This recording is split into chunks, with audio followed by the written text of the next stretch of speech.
5వ అధ్యాయము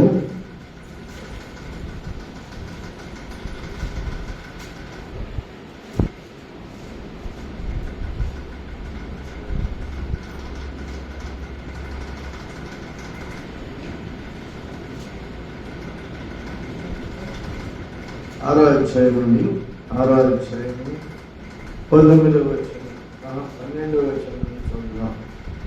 రోమీయులకు రాసిన పత్రిక 6వ అధ్యాయము 12వ వచనం నుండి 14వ వచనం వరకు చదువుదాం. కాబట్టి శరీర దురాశలకు లోబడినట్టుగా చావునకులోనైన మీ శరీరమందు పాపమును ఏలనీయుకుడి, మరియు మీ అవయములను దుర్నీతి సాధనములుగా పాపములకు అప్పగింపకుడి. అయితే మృతులలో నుండి సజీవులమనుకొని మిమ్మల్ని మీరే దేవునికి అప్పగించుకోండి. మీ అవయములను నీతికి సాధనములుగా దేవునికి అప్పగించుడి. మీరు కృపకే గాని ధర్మశాస్త్రములకు లోదైన వారు కాదు కనుక పాపం మీద మీ మీద ప్రభుత్వము చేయదు. చిన్న ప్రార్థన. పరిశుద్ధుడా, ప్రేమగల మా తండ్రి, మాతో మీరు మాట్లాడండి. మీ మాటల వలన మమ్మల్ని బలపరిచి ఉద్యోగపరిచి సహాయం చేయండి. ప్రభు యేసు నామములో ప్రార్థిస్తున్నాను తండ్రి, ఆమేన్. శరీర దురాశలకు లోపడినట్లుగా చావునకు లోనైన మీ శరీరమందు పాపము ఏలనీయుకుడి. పాపము, ఈ శరీరము, దీనికి ఉన్న బిరుదు ఏంటండి? శరీర దురాశలకు లోబడినట్టుగా చావునకు లోనైన మీ శరీరమందు. చావునకు లోనైన ఈ శరీరాన్ని నమ్మటానికి వీల్లేదు. ప్రతి వారికి శరీరం ఉంది, శరీరాన్ని ప్రేమిస్తున్నాం, కానీ ఆత్మ కూడా ఉంది.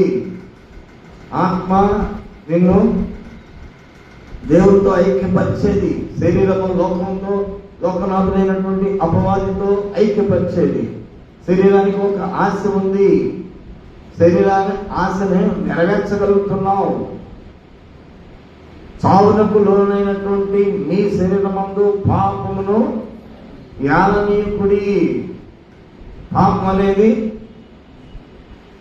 నువ్వు పరిశుద్ధుడు అనుకుంటున్నావు, నీ గురించి నువ్వు సాక్ష్యం ఇచ్చుకుంటావు పరిశుద్ధుడు అని, కానీ పాపము నిన్ను ఏలుతున్న సంగతి నీకు తెలుసు, కానీ గ్రహింపు రావట్లేదు. పాపమును ఏలనీయుకుడి, మరియు మీ అవయములను దుర్నీతి సాధనములుగా పాపములకు అప్పగింపకుడి. దుర్నీతికి సాధనాలుగా, నీతికి సాధనాలుగా ఉపయోగపడవలసినటువంటి మానవుడు దుర్నీతికి సాధనాలుగా ఉపయోగపడుతున్నాడు. అందుకు అలవర్చుకుంటున్నాడు, అలవాటైపోయింది. కనుక మీ అవయవాలు, మీ శరీరానికి ఉన్నటువంటి అవయవాలు ఇచ్చింది ఎవరో? నువ్వు కుంటివాని కాను, గుడ్డివాని కాను, అంగహీనుడితో పుడితే ఆ శరీరంతో నువ్వు ఎలా ఉండేవాడివి? ఎలా ఉండేవాడండి? హ్యాండిక్యాప్డ్గా పుట్టినటువంటి వాళ్ళు నడవడానికి ఎలా ఉంటారు? వాళ్ళు చేతులు సరిగా ఉండవు, కాళ్ళు సరిగా ఉండవు, కళ్ళు సరిగా ఉండవు. కష్టపడి బ్రతకలేనటువంటి పరిస్థితుల్లో దేవుడు చేసిన మానవుడే కదా ఆయన. ఎందుకు నన్ను ఇలా పుట్టించావు దేవా? అందరిని అలా పుట్టించావు. ఆయన ఏం చేస్తున్నాడు? రోడ్ల మీద భిక్షమెత్తుకొని అడుక్కుంటున్నాడు. ఎంత దీనుడుగా అడుక్కుంటున్నాడు. ఇక అన్ని అవయవాలు ఇచ్చాడు దేవుడు, చక్కని అవయవాలు, అందం ఇచ్చాడు, సౌందర్యాన్ని ఇచ్చాడు, చేతులు ఇచ్చాడు, కాళ్ళు ఇచ్చాడు, ఆరోగ్యాన్ని ఇచ్చాడు. వీటన్నిటిని ఉపయోగించుకొని దుర్నీతి దుర్నీతికి సాధనాలుగా, ఈ అవయవాల్ని దుర్నీతికి సాధనాలుగా ఉపయోగించడానికి అలవాటు పడుతున్నావా? పాపాన్ని ఏలనీయుకుడి, మీ శరీరమందు పాపమును ఏలనీయుకుడి. ఎప్పుడు మన వాక్యం వింటున్నాం, కానీ మన మనస్సు మార్చుకోవట్లేకపోతున్నాం. ఎంతో వాక్యాన్ని దేవుని సాధుల ద్వారా మనం దేవుని వాక్యాన్ని చదువుకుంటున్నాం, సత్యవాక్యాన్ని చదువుతున్నాం. సత్యవాక్యం చెవిలో పడుతుంది, చేతిలో ఉంటుంది, కానీ హృదయంలోనికి అది వెళ్ళటం లేదు. ఆ వాక్యం హృదయంలోనికి వెళ్ళి చర్య జరిగించటం లేదు.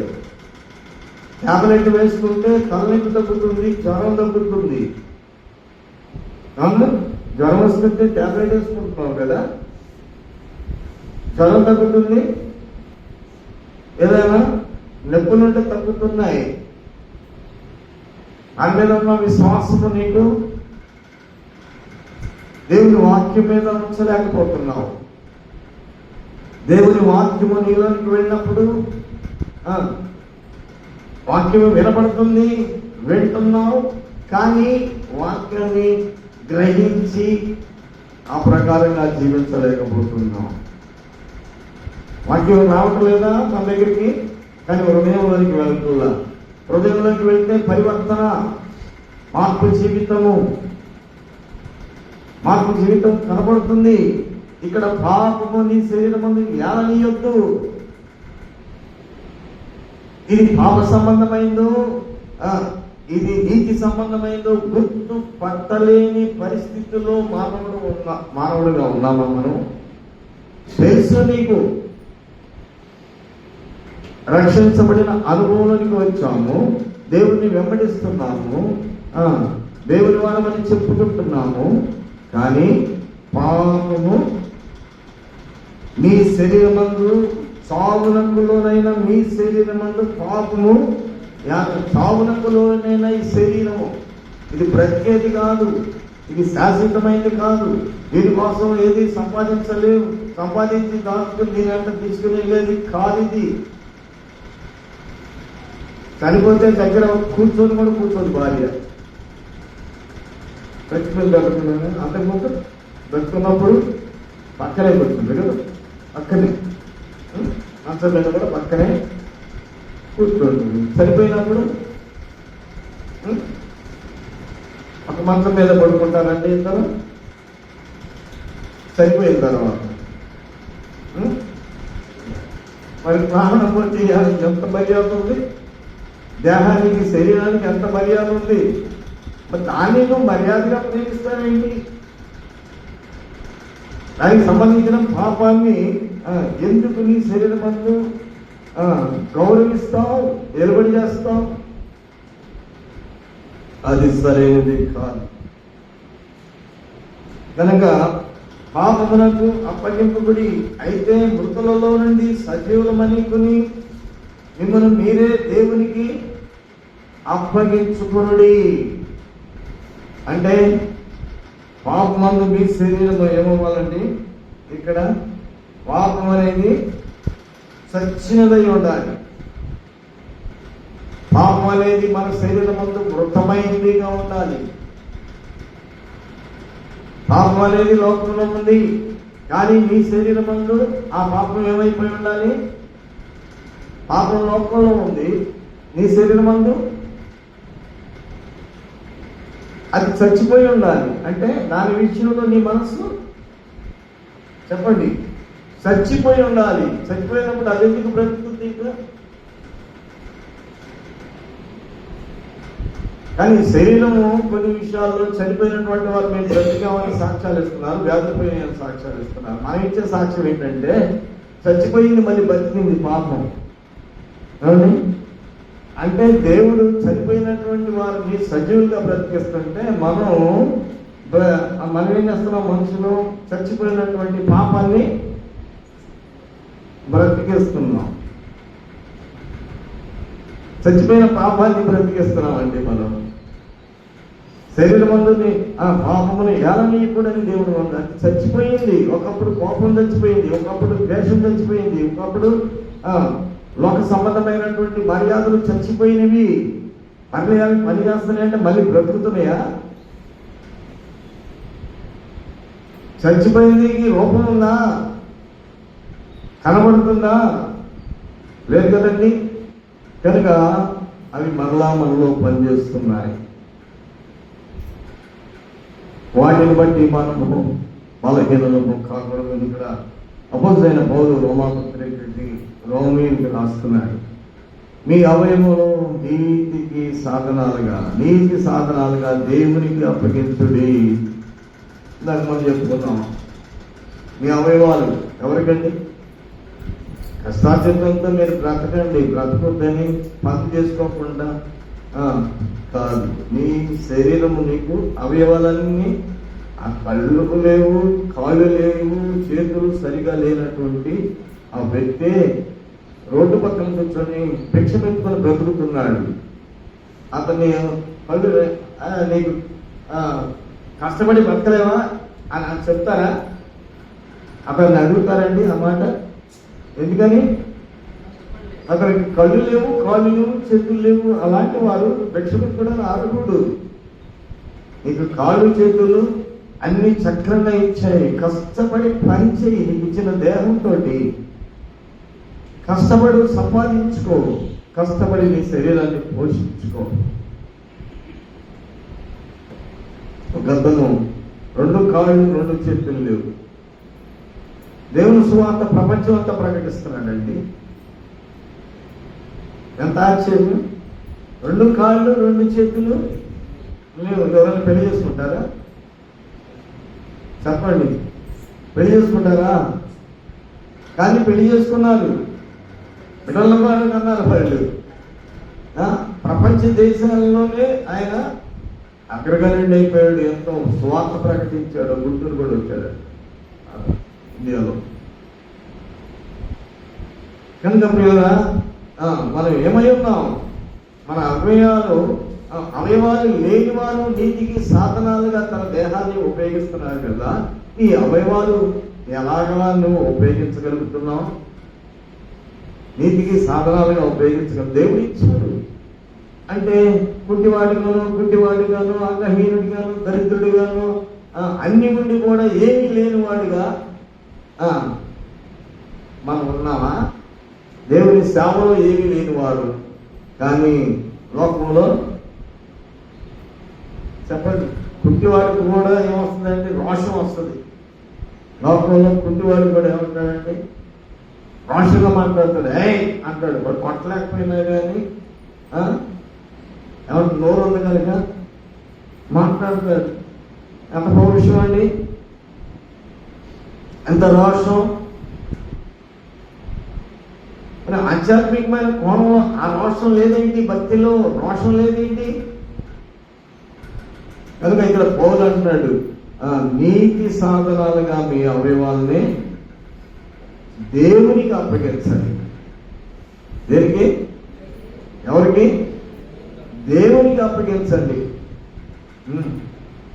ఆఖరి వాక్యం చెప్తూ ఏం చేశానంటే, మీ దేహముతో ఒక్క దినమైన దేవుడిని మహింపరిచారా అని నేను ప్రశ్న వేసి అడిగాను. సరిగ్గా పాల్గొన.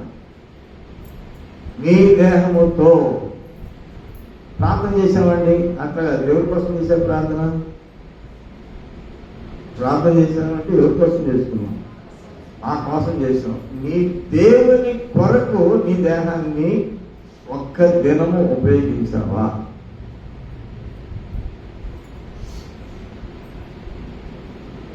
ఒక్క దినము కూడా ఉపయోగించినప్పుడు దేవుని రాజ్యంలోకి ఎలా ప్రవేశిస్తామండి? దేవుని రాజ్యంలోని ఆయన రాజ్యాన్ని, ఆయన నీతిని వెతకమని దేవుని వాక్యం ఉన్నది కదా. ఆయన ఇచ్చిన అన్ని సమకూర్చుకొని, సంపాదించుకొని, అన్ని చేసుకొని ఏం చేయాలి? సుఖ జీవితం కోసమా? దేవుడు ఐశ్వర్యాన్ని, జ్ఞానాన్ని దేవుడు సొలొమోనుకి ఇచ్చినాడు. ఏమడిగారు? ఈ రాజ్యాన్ని పరిపాలించడానికి జ్ఞానం కావాలని అడిగితే ఐశ్వర్యాన్ని కూడా ఇచ్చాడు.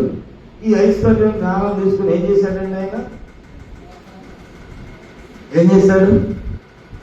శరీర సుఖాన్ని ముందు పెట్టుకున్నాడు, చేయకూడని పని ముందు పెట్టుకున్నాడు. మందిరాన్ని కట్టించుతున్నప్పుడు కూడా మాట్లాడాడు దేవుడు, ఈ మందిరాన్ని నువ్వు కట్టించుతున్నావే కనుక మొదట నా ఆజ్ఞలు నా కట్టడలు నువ్వు అనుసరించి నడిచినట్లయితే నీ తండ్రి అయినటువంటి దావీదుకి నేను ఇచ్చినటువంటి వాగ్దానాన్ని నీ పట్ల నేను స్థిరపరుస్తాను అని అన్నాడు. అని చెప్పేసి వివాహం చేసుకునేటప్పుడు మొదలుపెట్టి ఐగుప్తు రాజకుమార్తెను వివాహం చేసుకున్నాడు. అన్ని రాజులు కుమార్తెలు వివాహం చేసుకుంటుంటే చెప్పాడు దేవుడు ప్రత్యక్షమై రెండమ్మా ఏమన్నాడు? నువ్వు వివాహము అన్ని స్త్రీలు వివాహం చేసుకోవద్దు, వాళ్ళు నీ మనస్సులను తిప్పివేస్తారు అని చెప్తే ఇక్కడ ఏం చేశాడు? విన్నాడా? వినలేదు. కానీ ఏం చేశాడు? 700 మందిని చేసుకున్నాడండి. చేసుకున్న వాళ్ళకి అందరికీ ఒక్కొక్క అంతఃపురం. అంటే దేవుడిచ్చిన ఐశ్వర్యాన్ని ఎవరికండి? దేవుడిచ్చిన ఐశ్వర్యం ఎవరికి ఖర్చు పెట్టేది? అంతఃపురమా? ఒక్కొక్కరిని పెళ్లి చేసుకొని అంతఃపురమా? ఎంతమంది అప్పటికి? 700 మందిని పెళ్లి చేసుకొని. అంతవరకైనా సరిపెట్టుకున్నాడా? మళ్ళీ ఇంకో ఉపపత్తులు అంట. ఎంతమంది? 1000 మందిని. ఎందుకంటే దేవుడిచ్చిన ఐశ్వర్యం, దేవుడిచ్చిన కాళ్ళు చేతులు అన్ని ఏం చేయాలండి? విశాలమైన వాటిని సంపాదించు. ఆయన అనుకున్నామమ్మా 700 మందిని చెప్పాడు ముందే దేవుడు. అయ్యో అన్ని స్త్రీలు వివాహం చేసుకుంటే నీ మనసుని చెదరగొట్టేస్తాడు, నీవు చేసుకోవద్దు అని అన్నా కానీ చేసుకొని దేవుని మందిరం కట్టాడు. మనసంతా తిప్పేసేసారు. తిప్పారు.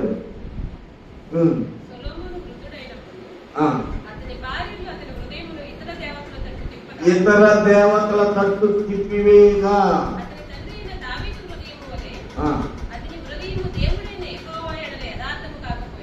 కాకపోయాను.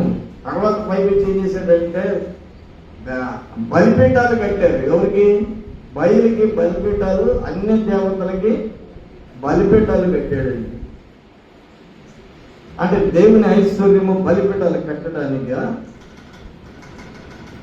దేవుని ఇచ్చిన జ్ఞానం బలిగా ఎవరిని పరిపాలన చేయడానికి తన ప్రజలైనటువంటి వారిని ఏర్పరచుకున్నది ఎందుకు? ఎందుకు అసలు చేస్తత్వం ఎవరికి రావాలి? దావీదు కుమారుడు జ్యేష్ఠుడు ఎవరు? అతనికి రావాల్సింది. అతనేమయ్యాడు? భ్రష్టుడయ్యాడు, చనిపోయాడు. కనుక సొలొమోనుకి ఇచ్చారు. సొలొమోను చేయాల్సిన పని ఏంటి? కనుక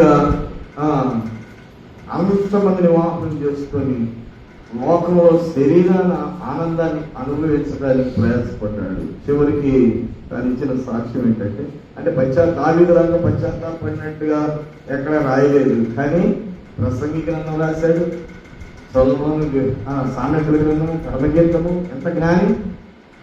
కీర్తనలో ఎన్ని ఉన్నాయి ఆయన రాసిన వాళ్ళు. లాస్ట్లో ఏం చెప్తున్నాడు? ప్రసంగి గ్రంథము తీయండి చూద్దాం. ప్రసంగి గ్రంథము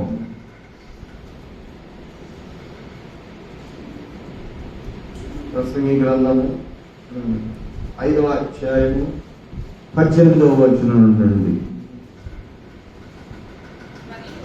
మరియు కోరదగినది గాను చూడముచ్చటైనది గాను నాకు కనబడినది ఏదనగా, దేవుడు తనకు నియమించిన ఆయుష్కాల దినములన్నీ ఒకడు అన్నపానములు పుచ్చుకొంచు తన కష్టార్జిత మంతటి వలన క్షేమముగా బ్రతుకుతాయి. ఏంటంటే ఏమంటే ఎలా బ్రతకాలంట? తన బ్రతుకాలం అంతా కూడా చూడముచ్చటిగా ఉందంట.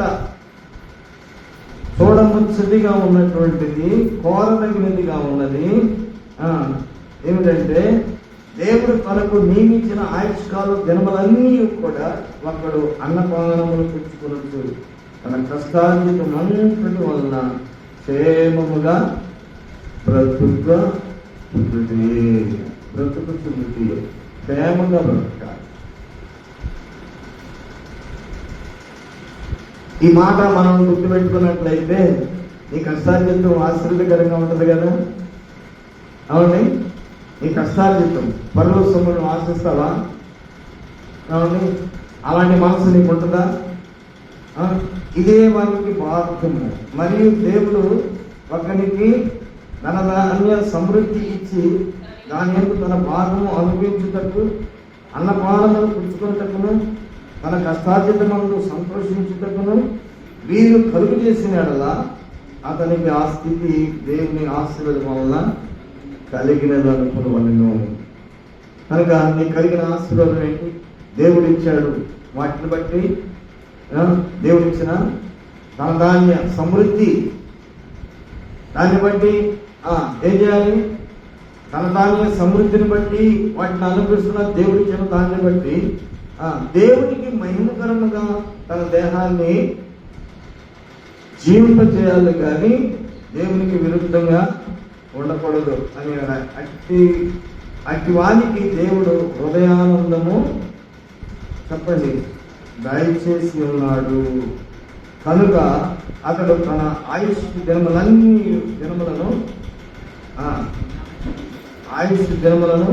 తన ఆయుష్కాల జన్మలను జ్ఞాపకము. ఎందుకంటే హృదయానందం ఎప్పుడు హృదయ సంతోషమే, ఎప్పుడు హృదయానందం పొందడం కంటే నిర్ణయినది ఏది కూడా లేదు. అతను మరణకాలాలను కానీ ఎప్పుడు బ్రతుకుతానో ఎప్పుడు చనిపోతాను అనేది కూడా అతను జ్ఞాపకమే చేసుకోవాలి. కనుక సొలొమోను ఏ మాట చెప్పాడు? కనుక తనకున్న దాంట్లో తృప్తి పొందదు. నీ కష్టార్జితంతో మీరు తృప్తి పొందమని దేవుని వాక్యం సెలవిస్తుంది. కనుక సోమరులైన వాళ్ళు ఏం చేస్తారు? అడ్డు ఇటు చూస్తూ ఉంటారు. ఏ పని చేయకుండా అన్నపానాలైనా దేవుని వాక్యం అయినా కావాలి, దేవుని ఆశీర్వాదాలైనా కావాలనుకుంటారు. సరైనది కాదు. కనుక దేవుని వైపు మనం అన్నపానాలతో తృప్తి పొందమని దేవుని వాక్యం. ఇంకా కొన్ని మాటలు కూడా చదువుకున్నాను. చూడండి, సామెతల గ్రంథంలో కూడా ఒక మాట ఉంది, చదువుదాం.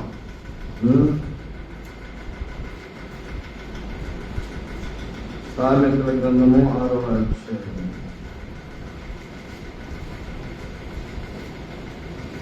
సామెతల గ్రంథము 6వ అధ్యాయంలో సోమరితనాన్ని గురించి కూడా రాశారు కదా. 5వ అధ్యాయము 15వ వచనం నుండి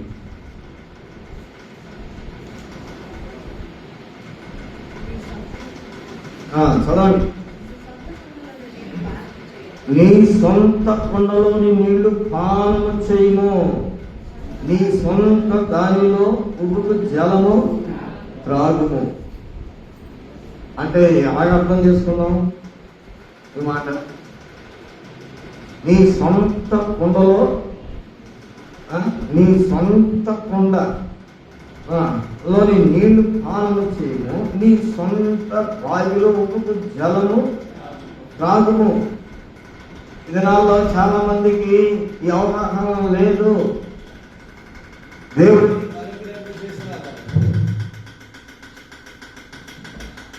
దేవుడు నీకు అనుగ్రహింపజేసినటువంటి కృపను బట్టి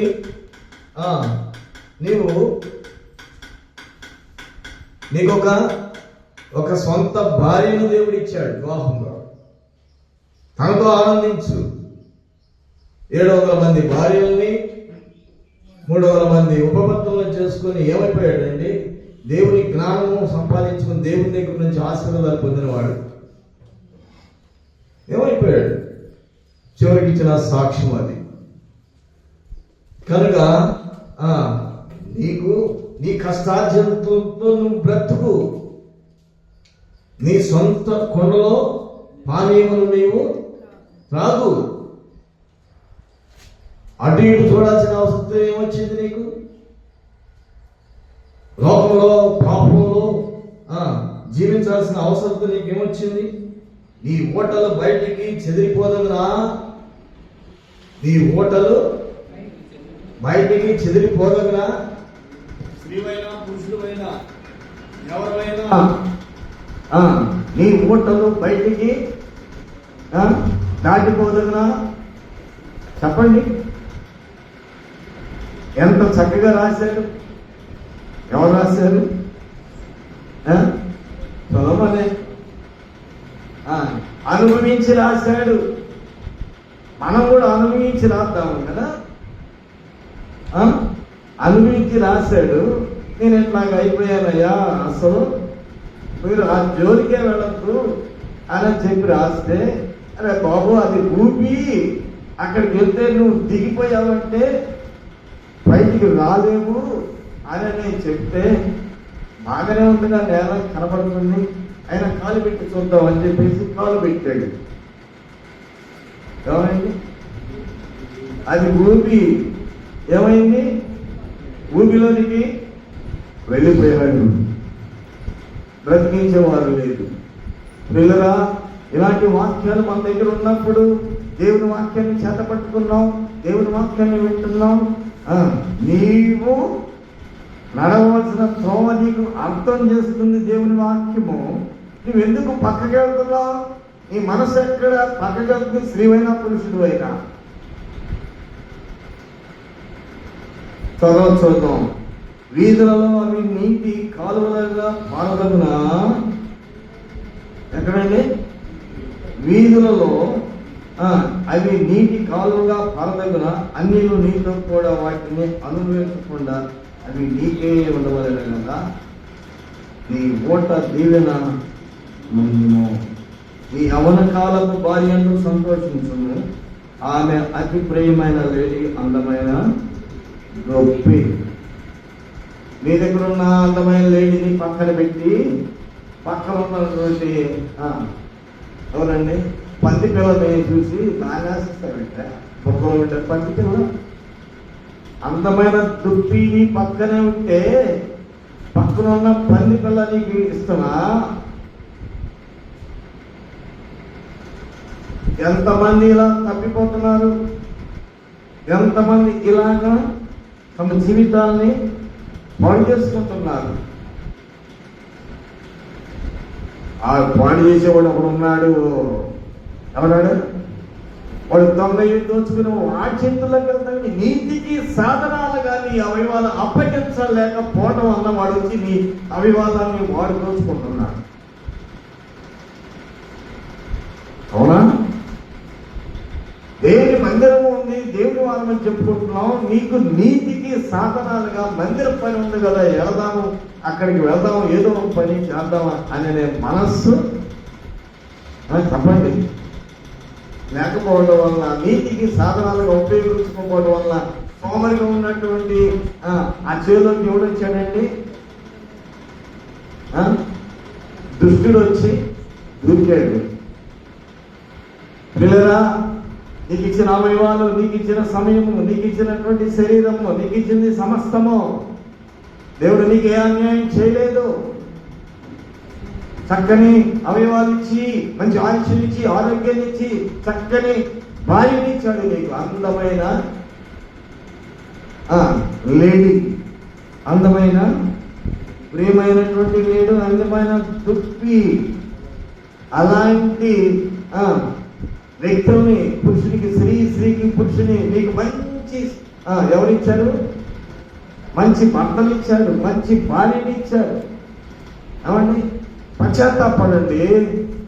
ఆ పాపం పోకుండా, అట్లానే ఆ మనసు పోకుండా ఇంకా అలాగనే ఏలుబడి చేస్తుంది. పశ్చాత్తాపడండి దేవుడి సన్నిధిలో.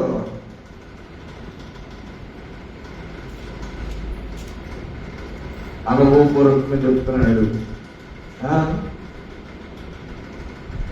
సొలొమోను అన్నపానాలు నీ కష్టార్జితముతో నీ భార్యతో నువ్వు సంతోషపడు అంతే.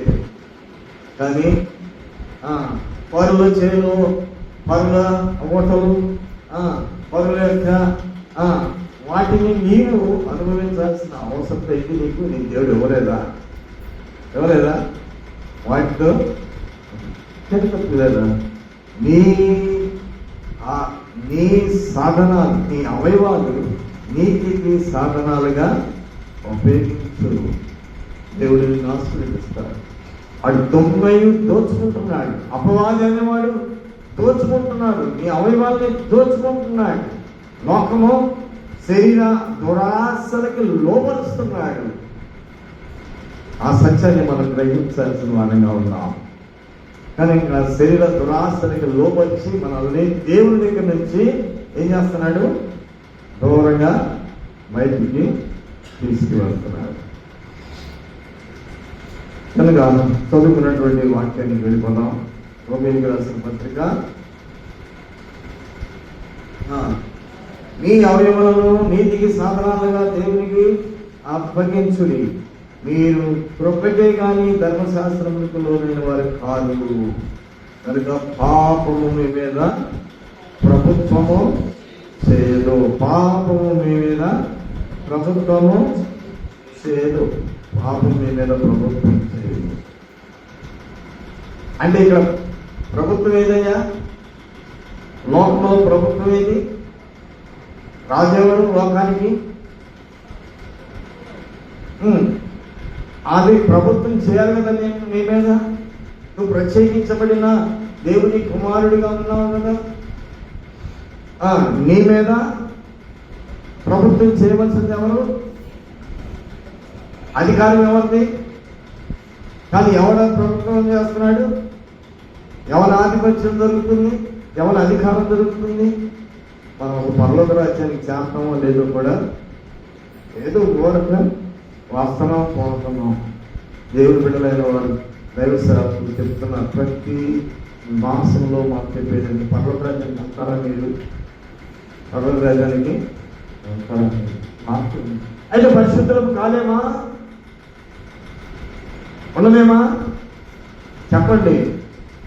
ఉంటాం. ఉండలేమా? విగ్రహ శక్తి ఉండదా? ఒకరోజు ఒక సేవకుడు 30 సంవత్సరాల క్రితం నేను ఆయనకి సహకారిగా వెళుతున్నప్పుడు అక్కడ భోజనాలు పెడతారు సాయంత్రం. ఆ భోజనం పెట్టేటప్పుడు తిని వస్తా ఉంటాం. ఆ రాత్రి అక్కడ ఉండి క్రిస్టమస్ పండుగ వచ్చింది. క్రిస్టమస్ పండుగ శనివారం వచ్చింది. శనివారం ఉపవాసం నేను. ఎప్పుడు? సాయంత్రం. మేము వెళ్ళేటప్పుడు సాయంత్రం. కనుక క్రిస్మస్ పండుగ రోజు ప్రత్యేకమైన వంటలు ఉంటాయి కదండి, ఉండవా? మరి ఉపవాసం తినాలా వద్దా? నిగ్రహ శక్తి గురించి చెప్తున్నానండి. నిగ్రహ శక్తి ఉండొచ్చు, నీకు పట్టుంటేనేగా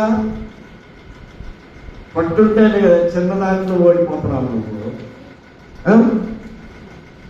ఆయన ఏం చేశాడంటే, నేను తిన్నాను నువ్వు తినవయ్యా అని అన్నా ఆ మాస్టర్ గారు. అంటే ఆ మాస్టర్ గారు మీరు తినండి మీరు తిన్నా అంటే, నువ్వు తినకుండా నేనెట్టా తింటానయ్యా? మనసులో ఏమున్నాయి? తినాలని మనసు ఉంది, నువ్వు కూడా తినాలని నన్ను తింపడానికి ప్రయత్నం చేస్తున్నాడు ఆయన. నేనేం చేస్తున్నాను? నేను తిన్నాను బాబు, నేను దిగను, నువ్వు దిగితే దిగు అని అన్నా. సరే నేను ఈత కొట్టి వస్తాను, అప్పుడు దాకా నువ్వు బొడ్డులు కూర్చో అని అన్నాడు. అర్థమైందా? ఈత కొట్టి వస్తాను, నేను ఒడ్డు కూర్చోంటే నేను తిన్నాదాకా నా ఎదుటే కూర్చో అన్నాడు. అక్కడేముంది? మటను, చికెను, ఫిష్, ఫ్రాన్స్, ఇవన్నీ గారెలు, స్వీటు, పండగ కదండి, పండగ కదా. ఏ చూసినా కానీ శరీరము, ఈ దురాశ కలిగిన శరీరము అదనుకుంటాం, ఇదనుకుంటాం, అదనుకుంటాం. అవును. అప్పుడు సరే కూర్చుంటాలే, నువ్వు తినాను అన్నా. శుభ్రంగా తిన్నాడండి.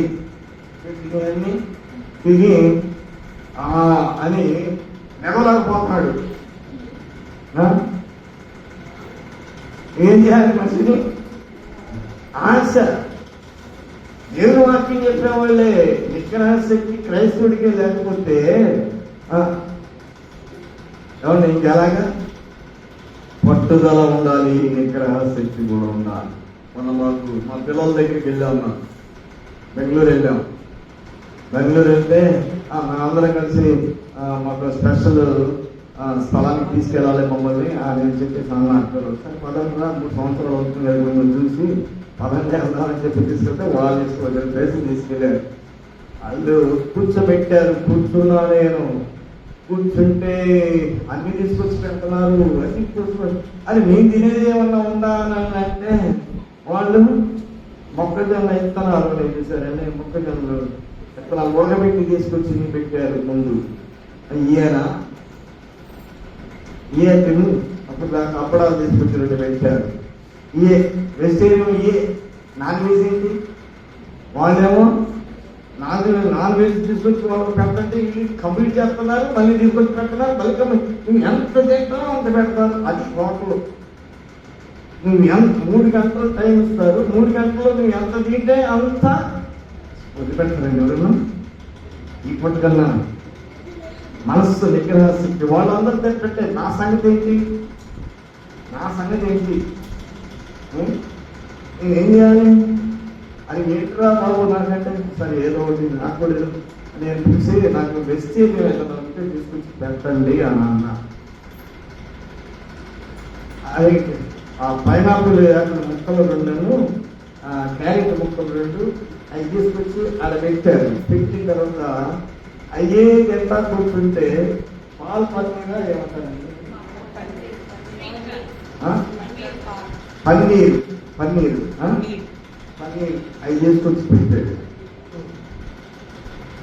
అయ్యే అక్కడ కూర్చున్న వాళ్ళతో పాటు కూర్చొని వాళ్ళు తినడం 3 గంటల సేపు వాళ్ళతో కూర్చున్నాను నేను. అంతే. మనస్సు కొంచెం కూడా స్పందించలేదు. ఫిష్, ఫ్రాన్స్, తర్వాత మటన్, ఇక రకరకాలన్నీ అన్ని పక్షి మాంసాలు ఏది కావాలంటే ఏది అడిగితే తీసుకొచ్చి పెడుతున్నారు. మరి మీరు నా నోరంతా ఊరాలి కదా. ఆ ఊరే మనస్సు చచ్చింది కనుక ఇక బతికిందా చెప్పండి? పాప విషయంలో చచ్చిన వారికి మనసు ఊరుద్దా? మనసు కూడా ఊరదు కదండి. నేను వాళ్ళతో పాటు సంతోషించాను, చాలాసేపు సంతోషించాను. ఇదొక పరీక్ష కదా. నీకు కొంచెం తక్కువైతే నోరు బయట, కొంచెం తక్కువైతే బయటపడిపోతున్నావు నువ్వు. ఇప్పుడు ఈ లోకాన్ని చేయించకపోతే పరలోకాన్ని చేస్తామండి. ఈ లోకాన్ని జయించకపోతే పరలోకం ఒకసారి టెస్ట్ చేసుకోండి మీరు. మనస్సులో కూడా ఉండకూడదు వల్ల అర్థమైందా? మనస్సులో కూడా ఉండకూడదు. నా ముందే కూర్చొని వాళ్ళు తింటున్నా కానీ నేను ఇన్స్పైర్ అవ్వలేదు. నేను నాకు అసలు నా మనస్సే చంపేసుకున్నాను కనుక నాకు ఇంకా లేదు అది. మరి పాప విషయంలో నీ మనసును చంపుకుంటే నీకు మరలా ఎందుకు వస్తుందండి? మరి ఇట్లాంటి ప్రాక్టీస్లు ఏమన్నా ముందు పెట్టుకున్నావా? చూసావా? మమ్మల్ని గెలవలేదు. ఏం చేసుకొని మంచి ఫంక్షన్ చేసుకొని మమ్మల్ని గెలవాలి. కొత్త వాటికి అయితే పిలుస్తారు కదా అనుకుంటారు కదండి. ప్రియులరా, జీవితంలో నీతికి సాధనాలుగా నీ అవయవాలను ఉపయోగించి, నీ మనస్సును ఉపయోగించి, కనుక భక్తుల యొక్క జీవితాలు మన ముందు ఉన్నాయి. ఏది ఓడించాలో దాన్ని ఓడించలేకపోతే, ఈ లోకంలో నువ్వు ఓడించలేకపోతే, తిండిని ఓడించలేకపోతే, స్త్రీని ఓడించలేకపోతే, ఆవులు ఓడించలేకపోతే, మద్యాన్ని ఓడించలేకపోతే, మాటలను ఓడించలేకపోతే, హృదయాన్ని చింతైన హృదయాన్ని ఓడించలేకపోతే ఎక్కడ నువ్వు భక్తి చేస్తావు? ఎక్కడ నిలబడతావు? నీతికి సాధనాలుగా ఉపయోగించలేకపోవడం వలన దుష్టుడైన వాడు నేనేం చేస్తాడు చెప్పండి? దోచుకుంటున్నాడు. శరీరం కోసం నలగొట్టుకో, నువ్వు నీ శరీరాన్ని నలగొట్టుకో దేవుని కోసం. ఒక మాట చెప్పి ముగించేస్తాను. నీ శరీరాన్ని దేవుని కోసం నలగొట్టుకోవడం అంటే యేసుక్రీస్తు ప్రభు ఈ లోకంలో పరలోకం నుండి భూలోకానికి వచ్చిన దేవుని కుమారుడిని నలగొట్టుటకు ఆయనకి, ఎవరికి? తండ్రికి. ఎందుకు నలగొట్టాలండి? నలగొట్టడానికి తండ్రి కుమారుడిని నలగొట్టడానికి ఇష్టమైందని అన్న ఏ తండ్రి అని అంటారా? చెప్పండి. రోషం పుట్టుకు వస్తుంది మనం ఎవరైనా ఒక మాట అంటే. ఏమండి? అవునా కదా? వినండి. ఎవరైనా ఒక కుమారుడిని ఒక మాట అన్నారనుకోండి, ఏమొస్తుంది? చెప్పండి. మీలో ఎవరికైనా మీ పేరు చెప్పారంటే మీకు బాధ కలుగుద్దేమో, నేను అందుకని చెప్పను. కానీ ఎవరైనా మీ పిల్లవాడిని ఎవరైనా మాట అన్నప్పుడు నీకు రోషము పుట్టకుండా ఉంటుందా? మాట దెబ్బ పడితే ఎవడురా అని చూస్తావా? పరలోకమందున్న తండ్రి, భూమి ఆకాశములను సృజించిన సర్వశక్తిమంతుడైన తండ్రి, ఏ దోషము లేని యేసుక్రీస్తు ప్రభు ఈ లోకమునికి వస్తే నలగొడుతుంటే ఇష్టం ఆయన అంటున్నాడు. ఎక్కడ భక్తి చేస్తున్నాం మనం? ఎక్కడ భక్తి చేస్తున్నాం? మన భక్తి ఎక్కడ?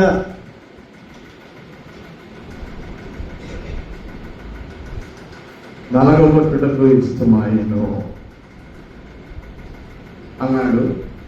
మరి పాపిగా ఉన్న నిండు కుమారుడిగా ఆయన నా ప్రియ కుమారుడు అని అన్నాడు కదా యేసు ప్రభుని. ఆకాశంలోంచి ఒక శబ్దం విన్నా, నా ప్రియ కుమారుడు అని అన్నాడు.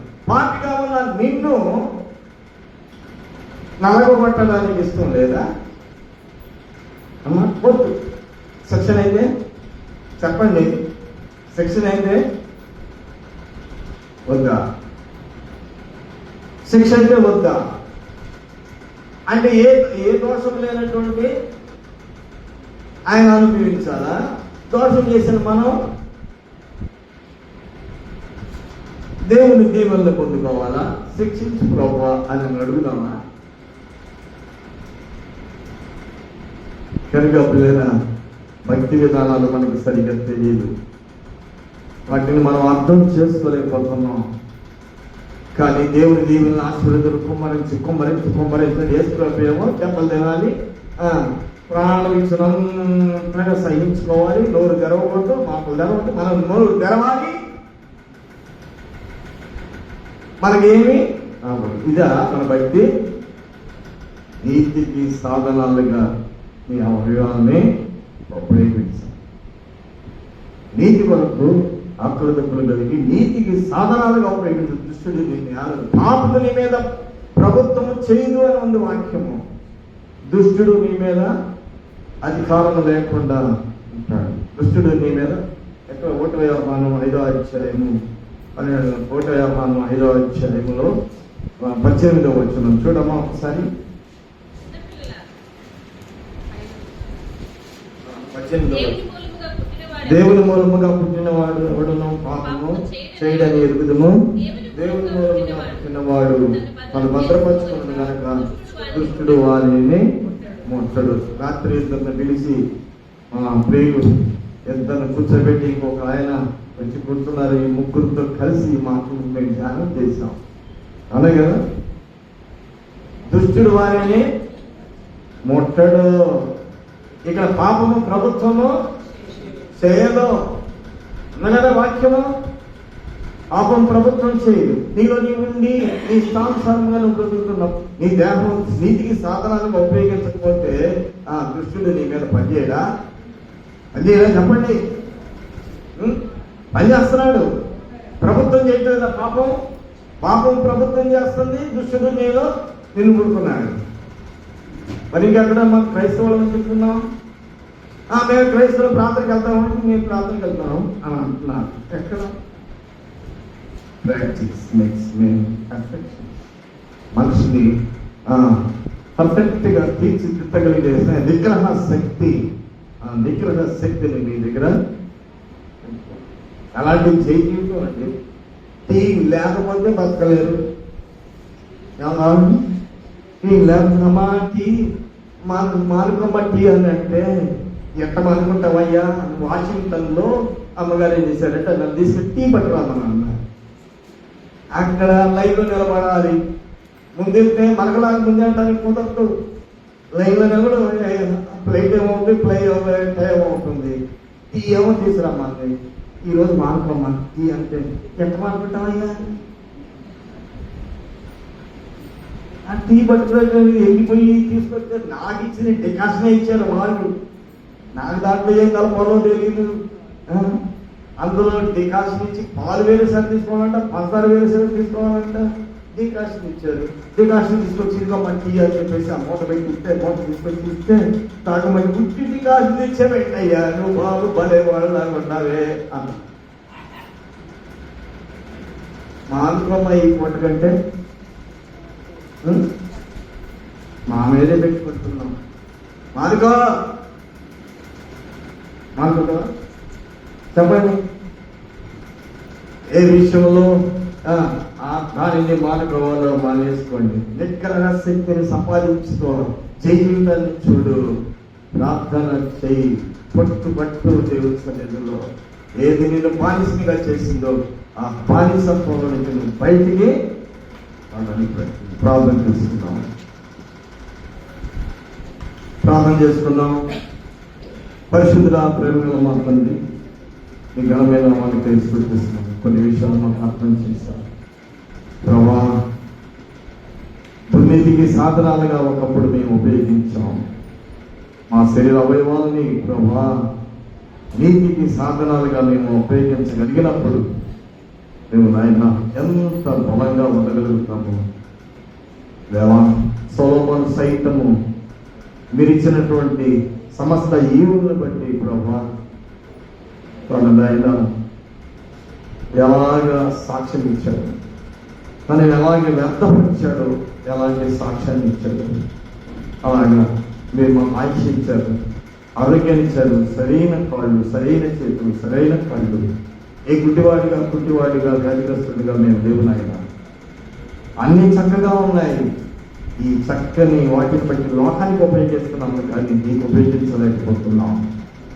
ప్రభావ మమ్మల్ని క్షమించి ఇక్కడి నుంచైనాలో నీతికి సాధనాలుగా మా అవయవాలు ఉపయోగించడానికి తగిన సహాయం కలిగించింది. ఈ మాటలందరూ హృదయాల్లో ముద్ర వేయమని ప్రభేస్తున్నాము. తండ్రి, ఆమేన్. మనందరూ లేచి నిలబడి మనం పాట పాడుతుండగా కానుకలు సమర్పించుకుందాం.